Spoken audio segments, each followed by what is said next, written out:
The Jazz had a relatively easy win against the Minnesota Timberwolves. They won 128 to 116. The Timberwolves, they were without Karl Anthony Towns, who is by far their best player. So, and the Timberwolves, they're not an amazing team. They are 15 and 17 on the year. So, like, better than Timberwolves teams in the past. Like, they're still right in the race for not even a playoff spot at this point. They're right in the race for, play-in spot, but they're right in the race for a playoff spot as well. Well, either way, it'll be a play-in game, but the better seeded play-ins, I should say, depending on the season that they have. Um, but that being said, like the Jazz should have won this game. Karl Anthony Towns was out. The Jazz are a better team. They won the game. Great. I think there are some interesting things to point out. Not as much to learn from this game, but some interesting things to point out. So I'll go over those, the things that I noticed. Um, and the Jazz, the next game that they play will probably be a give me game.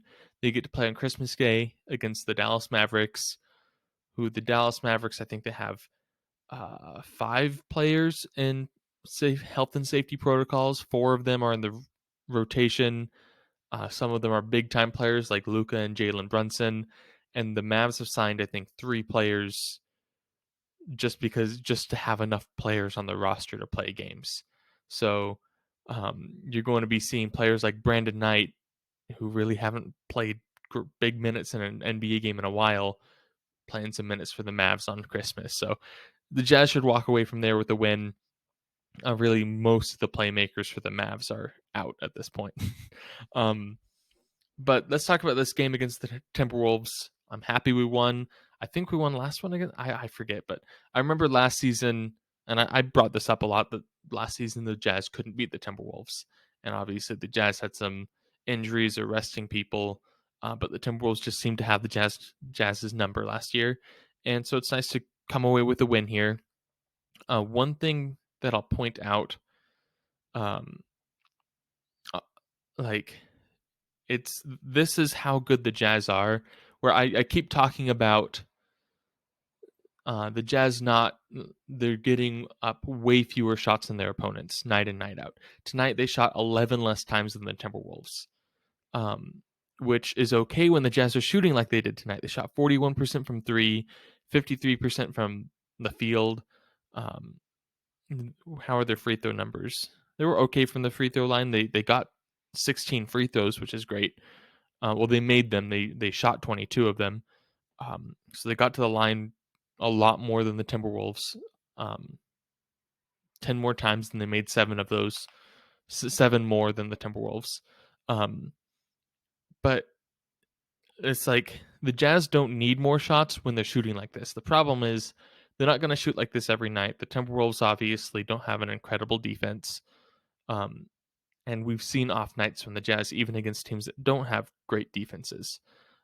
So I'm still a little bit concerned about the Jazz getting double digits less shots. Like if they're getting 2 or 3 less shots a game than their opponents, that's fine. But when the Timberwolves shoot 101 times and the Jazz only shoot 90, that's kind of an issue. I'm not too worried about it. Looking at all the numbers, like offensive rebound seems to be the biggest issue there. The Jazz got 10. They let the Timberwolves get 15. Turnovers, the Jazz had some really sloppy turnovers, but they forced a lot of turnovers on the other end, so it got pretty close to even there. So I'm not gonna knock on the Jazz too much, knock them for these issues that I've been seeing for this game specifically, because they were shooting lights out, and when they shoot like that, you can afford to have some mistakes like that. I normally spend a lot more time on the team stats, but I think the box score is actually really interesting because I think this is maybe the perfect box score for the Jazz. I think every player did exactly what. If I could have a perfect game from the Jazz, this is pretty close to it of how everything's distributed. There were a couple things that weren't quite perfect, but the Jazz made some adjustments for it that I really liked. Before I dig into that, I want to Rudy Gobert. I thought this was interesting, and it'll be something like it will be curious to watch how it develops over the season. But throughout the game, so Rudy Gobert later in the game, he made like a 10-foot jump shot. He kind of did a post move and it was kind of a fadeaway jump shot. Um, Nothing special. Shooting form looked really awkward, but it went in.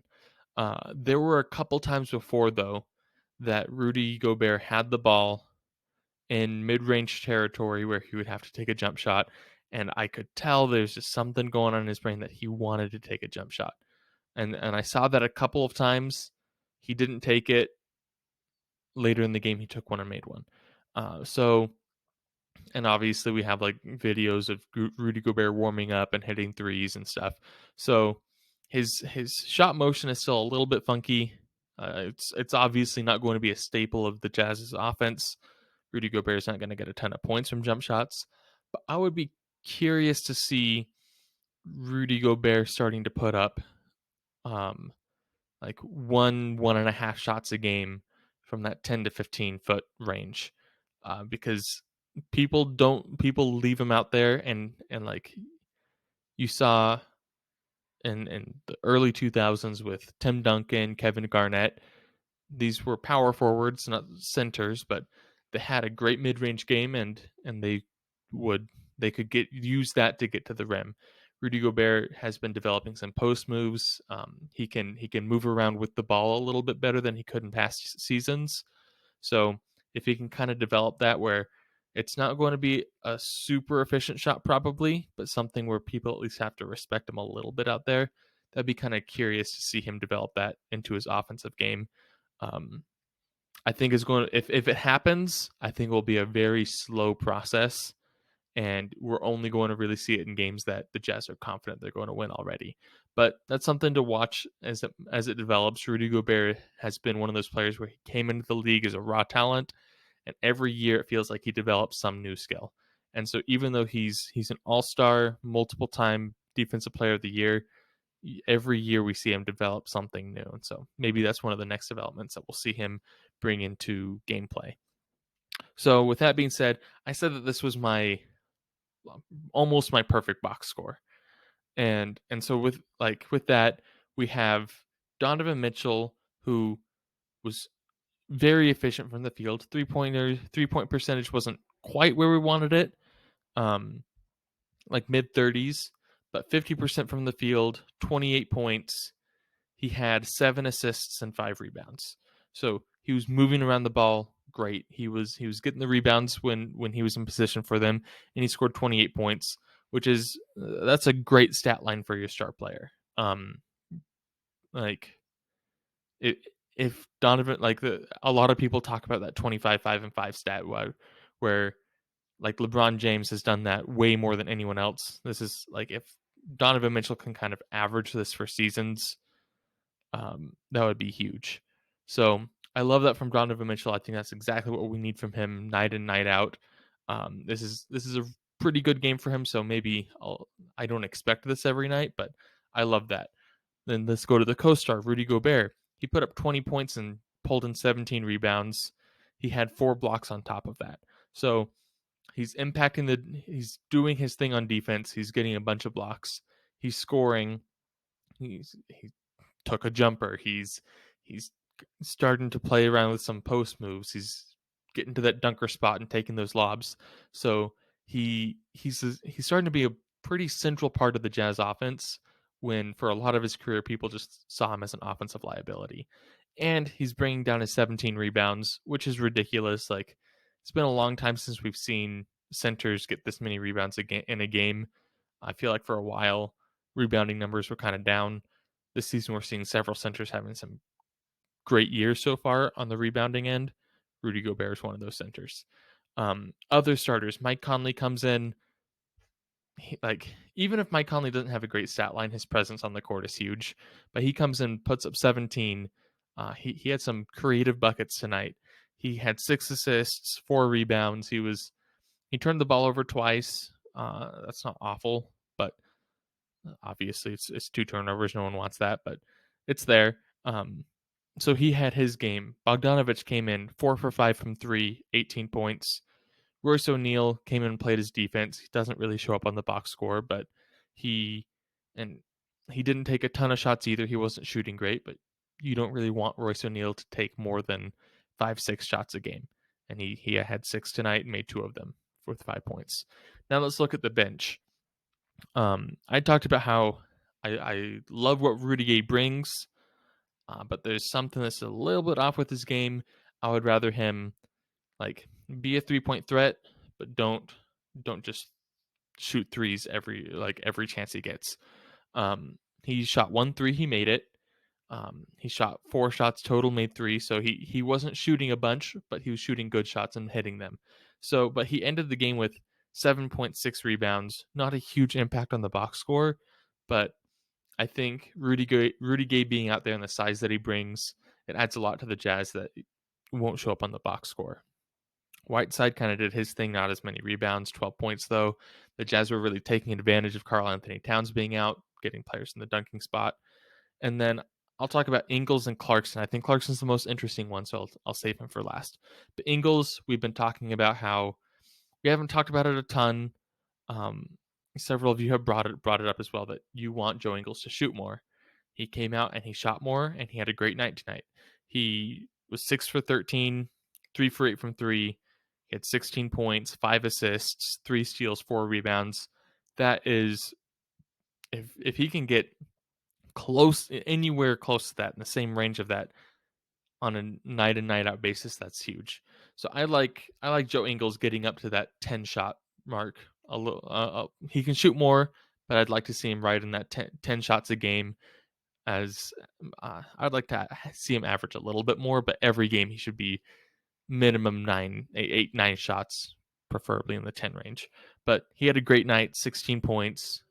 The shots were falling, and he wasn't afraid to take them. It's not like he hit every shot. He shot under 50%, but he was willing to take those shots. Now I'm saving Clarkson for last. He was probably the most underwhelming performance from what we're used to seeing. We're used to seeing Jordan Clarkson come out there, shoot 15 shots, score his 18, 20 points. Not great efficiency, and that's Clarkson, and we love it. We sometimes wish efficiency was a little bit better, but he comes in and he can spark the offense, and that's what he does.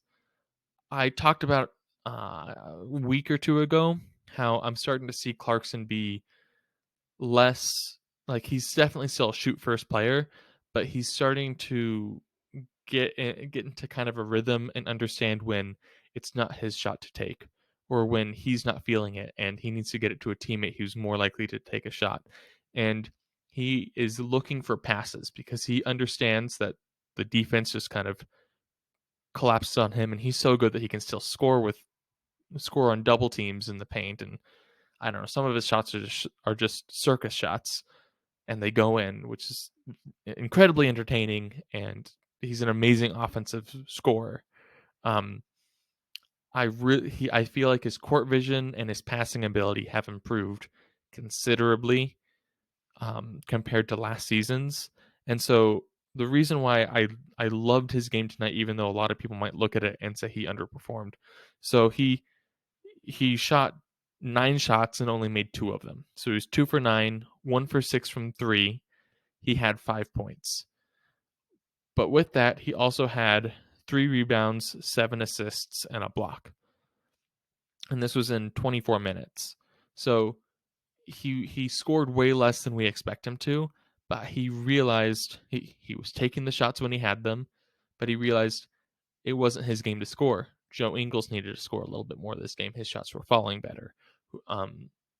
He was looking for passes, trying to get to his teammates who were shooting around 50%, over 50%, and that's where he got his 7 assists from.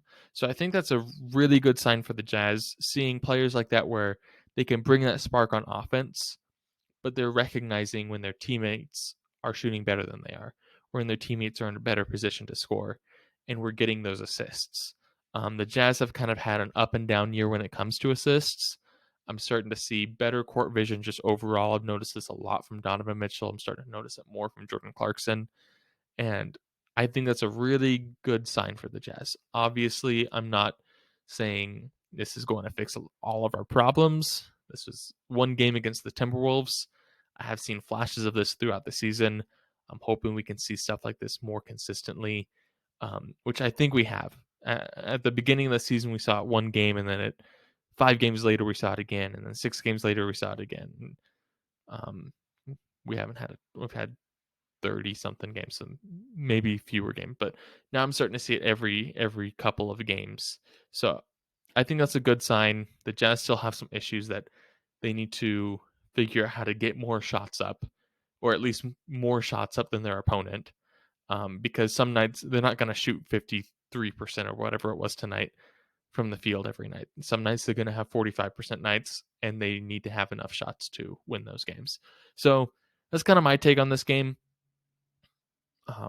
I thought it was a really fun game. If you're a Jazz fan, it was a really fun game.